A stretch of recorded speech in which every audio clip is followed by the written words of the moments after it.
네, 현재 미증시 3대 지수 파랗게 멍이 든 모습입니다. 2년물 국채금리, 10년물 국채금리 2% 넘게 뛰어오르고 있는 상황인데요. 저희 이 뉴욕 증시와 함께 국내 증시 전략까지 짚어주실 분 모셨습니다. 아테나 자산관리자문의 이민우 대표님과 함께합니다. 대표님 어서 오세요. 안녕하십니까. 네, 안녕하십니까. 미국의 노동 지표들이 발표가 됐습니다. 네. 금리 인하 기대감이 좀 가까워진 줄 알았는데 다시 멀리 가는 것 같아요. 어떻게 보셨어요? 어저께까지 나온 지표 그 내용으로 봤을 때 이제 그 CME 패드 워치에서 나왔던 자료는 이제 50대 50 그러니까 이제 70대 30이었죠. 금리를 인하한다가 70이었고 금리를 인하하지 않고 동결한다가 30이었는데 제가 들으면서 보니까 역시 금리를 유지한다가 40% 인하하겠다가 이제 50%니까 거의 반반 정도 된 것 같아요. 지금 지표가 나옴과 동시에. 그래서 금리 인하 기대감이 굉장히 많이 줄었다. 이렇게 좀 볼 수가 있겠고요. 인상에 대해서는 얘기가 나오진 않겠죠?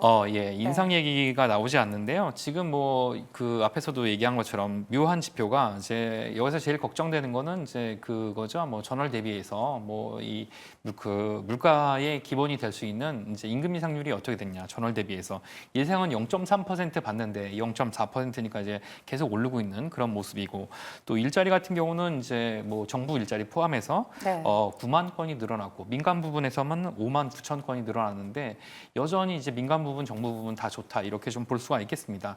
다만 실업률이 2002년 1월 대비해서 이제 지금까지 4%까지 도달한 적이 없었는데 이렇다는 거는 지금 이제 일자리를 옮겨봐야 그렇게 임금 인상이 높아지지 않았다. 이런 거 좀 볼 수 있겠는데요. 사실 이제 그저께까지 제가 수요일에 나왔을 때 말씀드렸을 때만 하더라도 고용 지표가 그때 나왔던 것만 ADP 고용 지표를 봤을 때 이 정도면 괜찮겠다 싶으면서 그때 들었던 생각이 뭐냐면 지난주에 그 JP 모건의 그 제이미 다이먼 회장이 그 헬트페이, 그러니까 이제 지옥문이 열릴 수도 있다. 이렇게 금리가 높게 되면 그런 얘기를 했었는데 그거에 대한 걱정 같은 거, 그러면서 우리 스태그플레이션 있을 수도 있다. 이 상태로 가면 그런 얘기를 했었는데 그거에 대한 거는 오히려 반대로 가는 그런 모습입니다.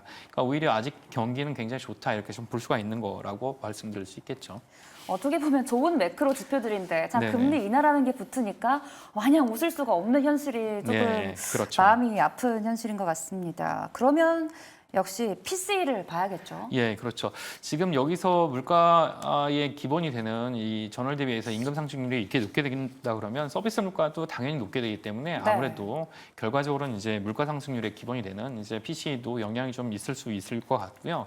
이렇게 된다면 이제 우리가 걱정하는 부분은 금년 내 2번 이상은 그래도 내려야 좀 되지 않겠냐 그렇게 생각을 하는데 2번 힘들지 않겠냐 여기서 한번 밀리게 되면 그런 것 때문에 좀 걱정을 하는 거죠. 하지만 전반적으로 봤을 때 경제 체력이 좋다고 하는 거는 여전히 소비 여력이 있기 때문에 소비향, 그러니까 소비 쪽으로 나가는 그런 지표들, 그런 산업은 나쁘지 않을 것 같다. 이렇게 기대를 한번 해볼 수 있는 거죠. 네, 어쨌든 연준이 가장 선호하는 지표가 PCE 아니겠습니까? 원래 한 2번 정도 보고 금리 인하에 대한 그 시그널을 결정을 하는 건데 9월에 FOMC 있잖아요.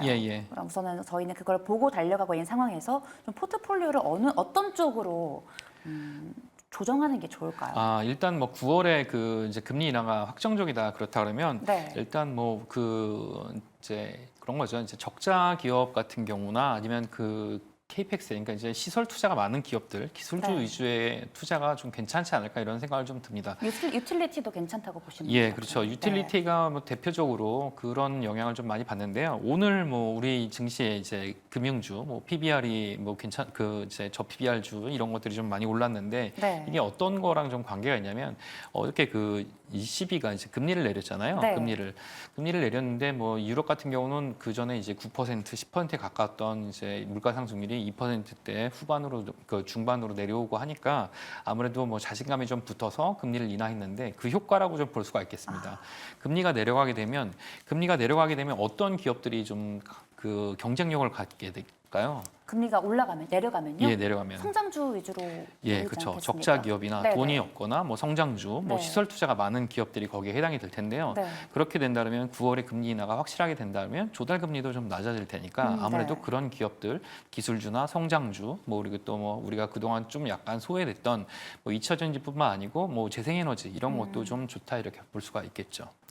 그럼 만약에 동결되면요? 예, 동결되면 포트폴리오 이제 수정할 때. 제가 걱정스러운 건 국내에 이제 네. 뭐 아까 말씀드렸던 제이미 다이먼 회장이 얘기했던 뭐 지역문이 열릴 것 같은 게 이제 거기서는 이제 신용 위험을 걱정을 했어요. 아, 신용 위험이 네. 시스템 위험으로 번지진 않을 것 같다. 뭐 이렇게 얘기는 했지만 우리나라 같은 경우는 지금 이제 수면 위에 그 수면 아래 덮여 있는 그 건설사 PF 문제가 좀 있습니다. 네. 그래서 금융권에 그게 전염이 되지 않을까 이게 좀 걱정되는데요. 아무래도 그 영향을 좀 벗어나는 게 개인 투자자로서는 수익을 넣는 것보다는 그것과 영향되는 것들을 좀 피하는 게 좋은 포트폴리오라고 좀 말씀을 좀 드릴 수 있겠죠. 그럼 매크로 지표들이 우선 당장 이렇게 나왔잖아요. 예, 예. 다음 주 우리 시장에 어떤 영향이 있을까요? 다음 주 우리 이 시장은 뭐 이제 오늘 그 시장을 미국 시장을 봐야 되겠지만 오늘 네. 상승분은 좀 많이 반납을 할 거라고 좀 볼 수 있겠습니다. 일단 금리에 대한 기대감은 좀 많이 감소가 될 것 같고요. 그렇게 된다면 금리 인하 감소 그 인하에 대한 그 기대감이 좀 감소가 되고 또 환율로 인해서 생겼던 어떤 그 이제 외국인의 어떤 그 수급도 조금 많이 빠지지 않을까 이렇게 좀 생각을 해볼 수 있겠습니다. 그 부분을 좀 감안을 해야 될 것 같은데 네. 그게 이제 일시적으로 끝날까 안 끝날까는 사실 뭐 주중에 있는 그 미국의 FMC 이후에 기자회견 결과에서 나오는 기자회견 결과 뭐 파월 의장의 얘기에 따라서 좀 달라질 수 있겠죠. 사실은 근데 여기까지 나온 결과만으로는 우리가 기대하고 있는 거와 사실 거의 중립적 결과값에 가깝기 때문에 네. 시장 금리하고 연관된 그 환율의 문제가 약간 더 시장에 더 단기적으로는 더 영향을 주지 않을까 이렇게 생각해 볼 수 있겠습니다. 그러면 저 PBR 담아도 괜찮을까요? 그거는 이제 봐야 될 것 같죠. 봐야 될 것 같아요. 예, 그 이제 하루 동안은 지금 유럽의 금리가 인하됐기 때문에 그 영향이 좀 있을 것 같은데, 우리나라 이제 은행들이 사실 뭐 유럽 그 미국뿐만 아니고 이제 국제 시장에서 유럽에서도 이제 굉장히 많은 돈을 빌리는데 네. 그렇게 된다면 유럽의 기준금리가 내려갔기 때문에 그 영향 좀 받는다 이렇게 볼 수가 있겠죠. 근데 그 영향뿐만 아니고 뭐 미국의 영향도 좀 있으니까 같이 보는 게 좋지 않을까 이렇게 말씀드릴 수 있겠습니다. 네. 그러면 다음 주에 우리 시장에서 좀 주목해 보면 좋을 종목은요? 예, 일단 뭐 제가 생각하기에는 일단 이 휴게 시즌이 좀 들어왔고요. 네. 그리고 또 금주에 환율이 좀 내려와서 저는 이제 항공주를 좀 봤었는데, 그럼 뭐 지내어 말씀드리려고 했었는데 이렇게 된다면 약간 되돌릴 가능성이 있습니다. 그럼에도 불구하고 지금 유가는 80불대 아래로 좀 내려왔기 때문에 그게 네. 안정된 상황이라고 한다 그러면 뭐 항공주 괜찮을 것 같고요. 또 지내어 말씀드리려고 했던 가장 큰 이유는 지금 여행 수요가 굉장히 좋은데 일본향으로 가는 그 관광객 수요가 줄지 않고 있습니다. 뭐 엔저가 아주 강하기 때문에 그래서 일본으로 나가는 그 이제 새로운 항로도 뭐 이제 그 두세 개 정도 더 최근에 더 개발이 됐고 그 새로 취항하는 항로에도 뭐 이제 여행객 수요가 좀 몰리게 된다면 실적도 개선이 좀 되지 않을까 이런 생각을 좀 해봅니다. 그러니까 원유 가격도 안정적이고 유가도 안정적인데다가 뭐 일본향으로 나가는 뭐 여행객 수요도 줄지 않고 있으니까 그 정도에서는 뭐 나쁘지 않지 않을까. 특히나 이제 계절 수요도 있고 네. 그렇게 기대해 볼 수 있겠죠. 그래도 요즘처럼 이렇게 외국인이 좀 주체일 때는 네. 수급이 좀 붙어 있는 게 좋지 그렇죠. 않아요? 예, 수급이 붙어 있는 것들이 좋은데 일단 네. 여행주를 말씀드린 거는 외국인들이 네.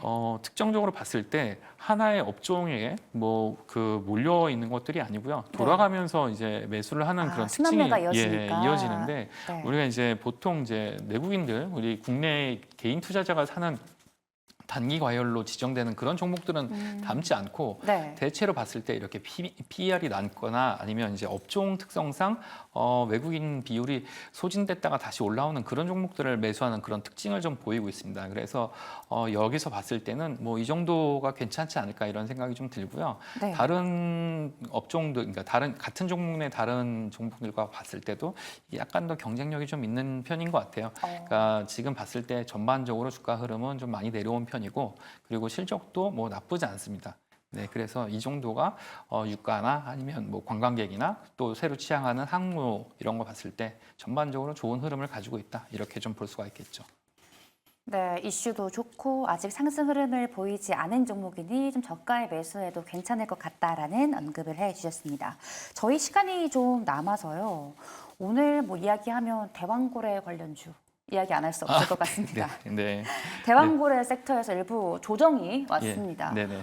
원래는 뭐 석유도 오르고 가스도 올랐는데 어떻게 네네. 보면 시추를 먼저 한다라고 예, 예. 했잖아요. 네네. 그러면서 석유랑 가스는 좀 멀리 가 있는 것 같아요. 네네. 그래서 그 앞쪽에 있는 섹터가 좀 올랐는데 네. 이 흐름 가능성을 보고 들어가도 괜찮을까요? 저는 이런 테마를 사실 다루지는 않아서 제가 네. 드릴 말씀은 좀 없는데 네. 그냥 한 가지 좀 말씀을 드리면 뭐 이게 상한가를 가거나 수급이 굉장히 많이 몰렸던 것들이 이제 한국가스공사들이 많이 올렸더라고요. 네, 우리나라 맞아요. 여기 이제 광고에서 팔광고에서 나오는 것들이 석유보다는 가스가 많다 해서 네. 근데 광부의 채굴권을 갖고 있는 그 공기업은 가스공사가 아니고 석유공사인데 네. 왜 석유공사가 아니고 가스공사를 많이 샀는지 이런 걸 보면 개인 투자자나 이 투자가 몰렸던 수급 주체들이 너무나 그 단기에 흥분을 하지 않았나.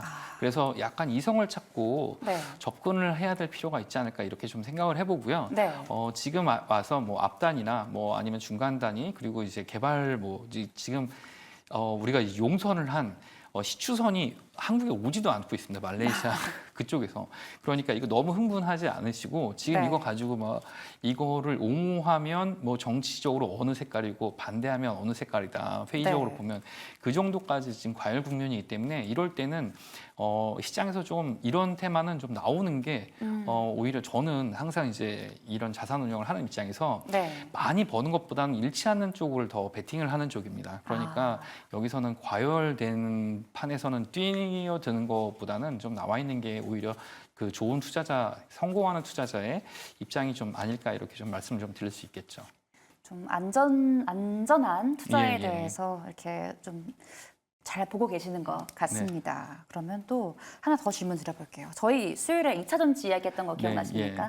오늘 정말 흐름 좋았던, 그동안 흐름이 좋았던 화장품, 전력 이쪽의 수급이 2차 전지랑 바이오 쪽으로 좀 빠졌습니다. 맞죠. 2차 전지 주도 섹터로 잘 갈 수 있을까요? 2차 전지가 뭐 좋았던 거는 뭐 약간 그 단기적으로 수요일 날 말씀드렸는데 2차 전지가 좋은 모습을 보인 건 네. 저희가 이제 수요일 날 이렇게 같이 최인건님이랑 방송을 했기 때문에 올라가는 건 전혀 아닌 것 같고요.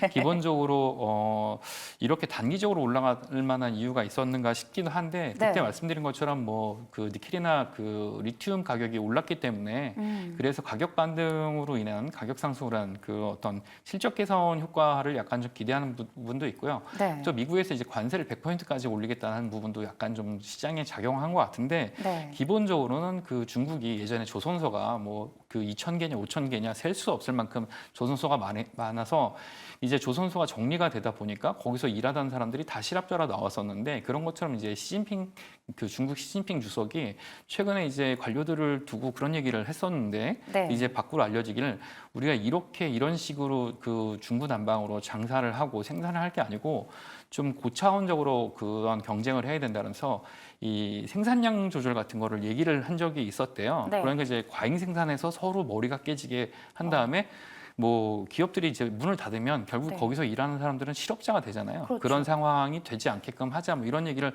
지시를 했었는데 주성님 지시니까 아무래도 생산량 조절의 효과도 좀 6월 달에는 기대할 수 있던 게 아닌가 뭐 거시적으로 봤을 때 그런 효과도 시장에는 작용하지 않았나 싶고요. 네. 2차 전지의 그 유통망 전체에 대해서는 제가 알지 못하지만 네. 그런 효과도 6월 달에 봤을 때는 그런 게 좀 작용하지 않았을까 이렇게 좀 기대를 해보는 거죠. 가격적인 반등이다라는 말씀이시네요. 그렇죠. 그럼 저희 마지막으로 네. 마지막으로. 네네. 엔비디아 현재 1.74% 빠지고 있습니다. 네. 엔비디아 오늘 미장 끝나고 160만 원에서 이제 16만 원 정도로 액면 네. 분할 들어가지 않습니까? 네. 근데 뭐 최근에 그 반독점 조사 이슈도 있고 젠슨왕이 이제 매각할 것이라는 자사주 매각 이슈도 네. 있는데 주가 흐름 어떻게 예상하세요? 네, 일단 매각은 뭐 그 이제 젠스랑 이 CEO가 네. 뭐 지금 그 대만에서 열리는 그 컨퍼런스 뭐에 너무 정신이 팔려갖고 네. 예, 그래서 이제 뭐 약간 뭐 그런 것 때문에 매각을 하는 건 아니고 옵션이 걸려 있으니까 당연히 네. 이제 그 발행 주식수가 늘어나면서 이제 그걸 이제 처분해야 되는 그런 부분도 좀 있고요. 네. 그리고 또 항상 그 지금까지 이제 엔비디아가 5번 액면 분할을 했었어요. 네. 예, 근데 이제 5번 액면 분할을 하면서 항상 액면 분할을 하는 당시에는 발행 주식량이 많아지고 또 여기서 그 이제 이런 그 차익이 많이 발생하는 부분에 대해서 차익 실현 매물이 나오면서 주가가 그 빠지기 마련입니다. 네. 주가가 빠지지만 결과적으로는 이제 지금 한 주당 160만 원, 1,200불에 살 수 있는 주식이 120불이 된다 그러면 누구나 다 살 수 있기 때문에 단기적으로 빠지는 것처럼 보이지만 결과적으로 오르게 될 겁니다. 이제 접근하기 좋은 때가 됐으니까 만약에 여기서 단기적으로 눌리거나 빠지는 흐름이 나오면 그때는 접근하기 좋으니까 뭐 시청자 여러분도 사실 수 있는 그런 타이밍이 된다고 볼 수가 있는 거죠.